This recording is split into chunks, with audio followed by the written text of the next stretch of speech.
అందరికీ నమస్కారం. Epic story లైన్స్కు స్వాగతం. శ్రీ సాయి లీలామృతము అధ్యాయము 5 సర్వజ్ఞుడు.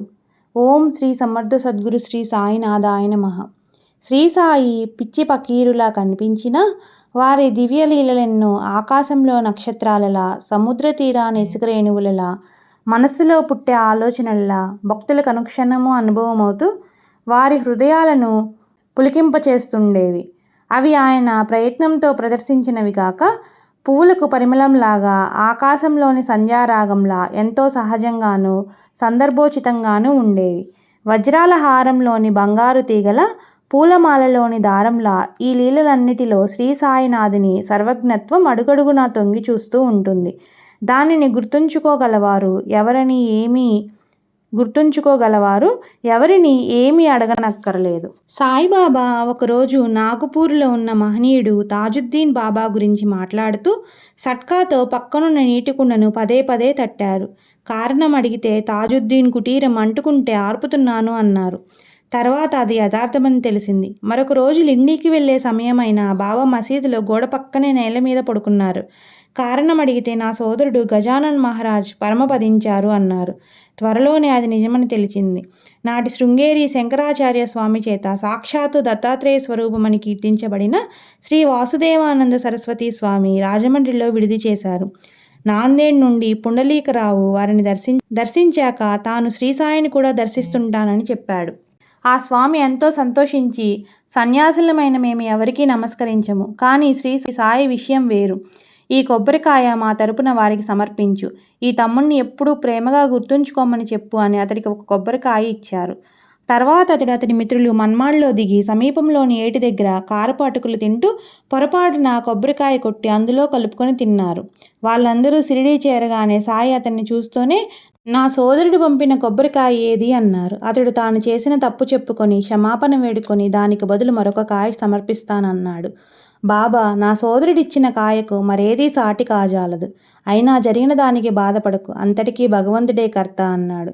కన్నడ దేశంలోని వాడ్గాంలో విడిది చేసిన అప్ప అనే మహాత్ముని గురించి, బెంగాల్లోని శ్రీ రామకృష్ణ పరమహంస గురించి, పూనాలోని హజరత్ బాబాజాన్ గురించి, ఇలా ఇంకెందరి గురించో సర్వమూ వారికి తెలుసు.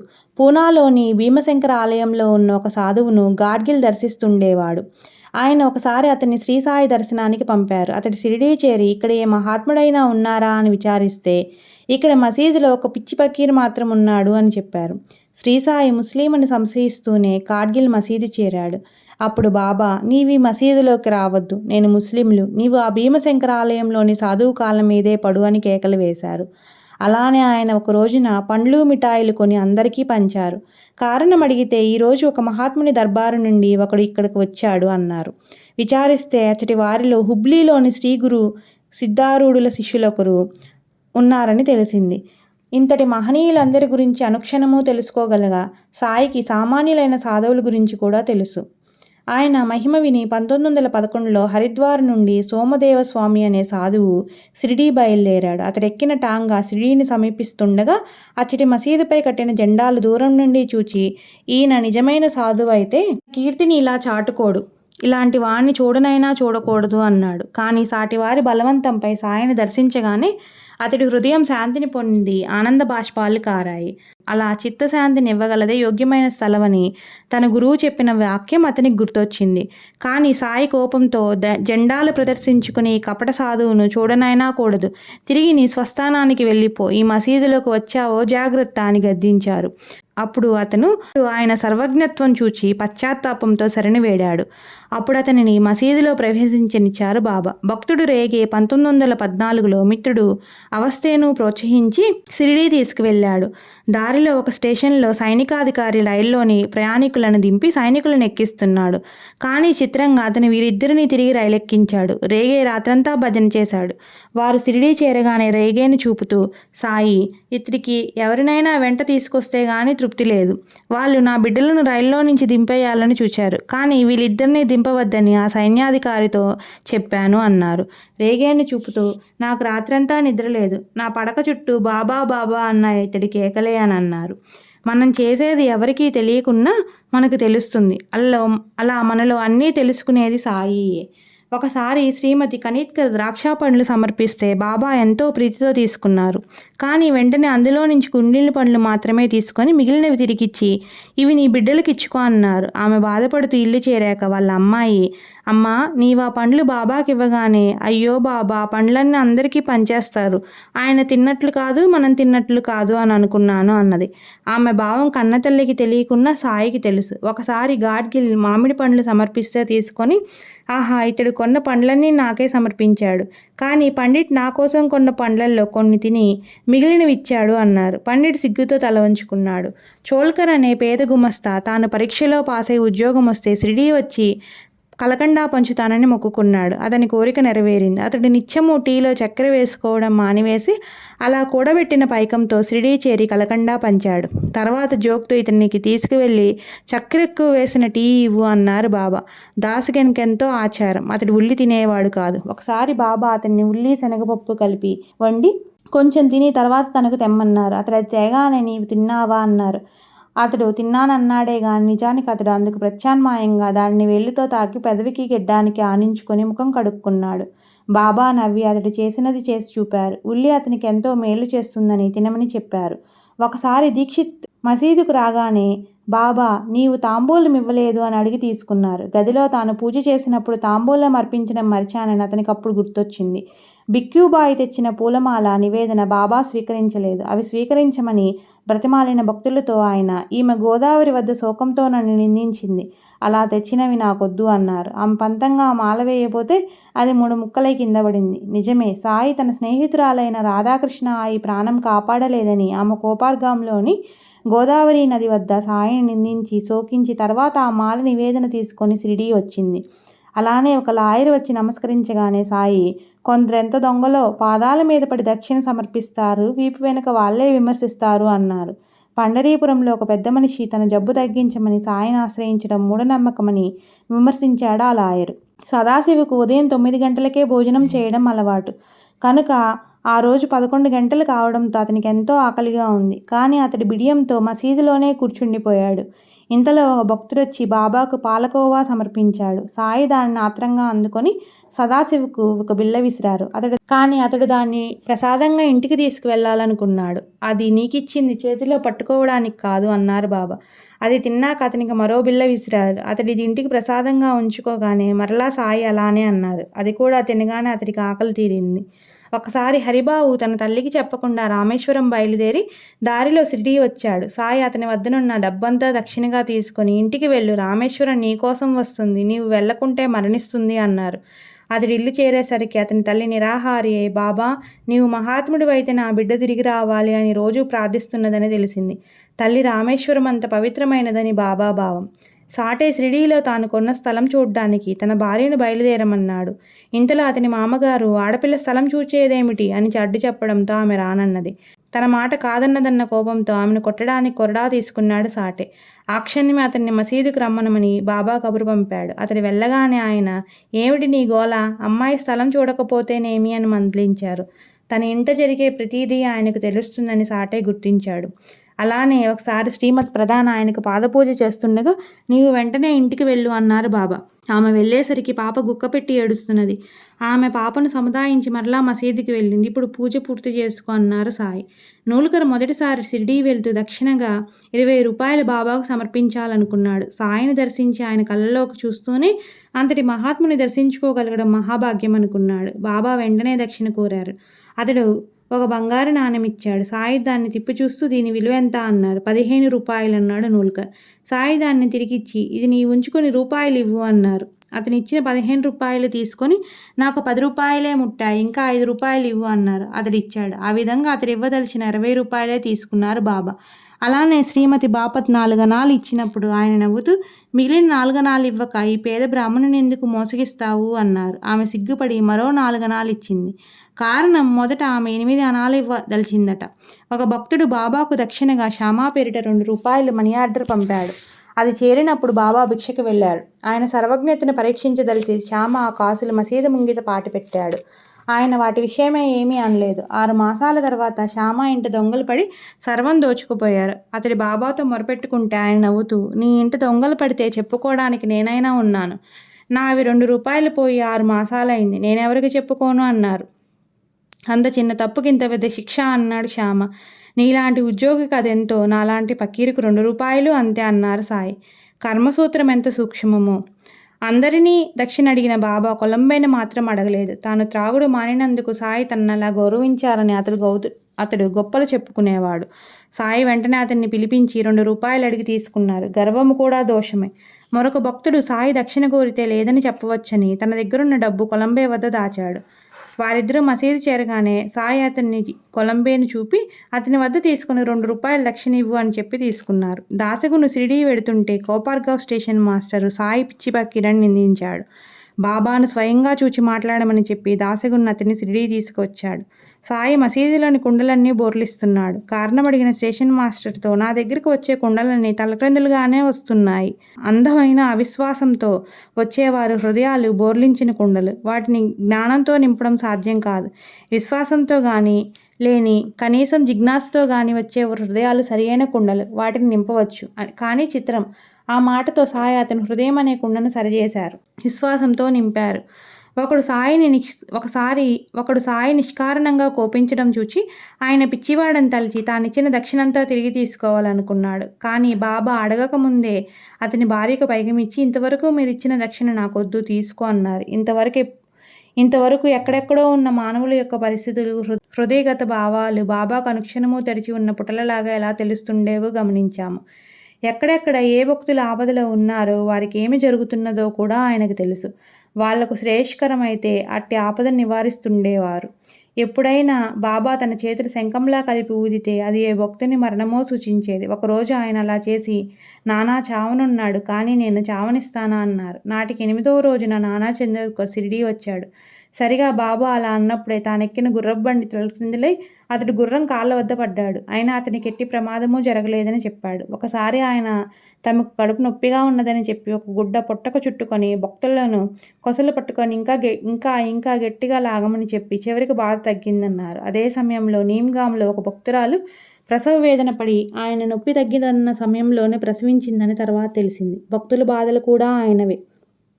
ఒకరోజు ఆయన ప్రధానితో, నా శరీరంలోని పక్కగా నొప్పిగా ఉంది, 4 రోజుల్లో తగ్గుతుందిలే అన్నారు. వారం తర్వాత కానీ అతన్ని ఇంటికి పోనివ్వలేదు. అతడు ఇల్లు చేరాక తెలిసింది. సరిగ్గా బాబా అలా అన్న సమయంలో బొంబాయిలో తన తల్లికి పక్షవాతం వచ్చింది.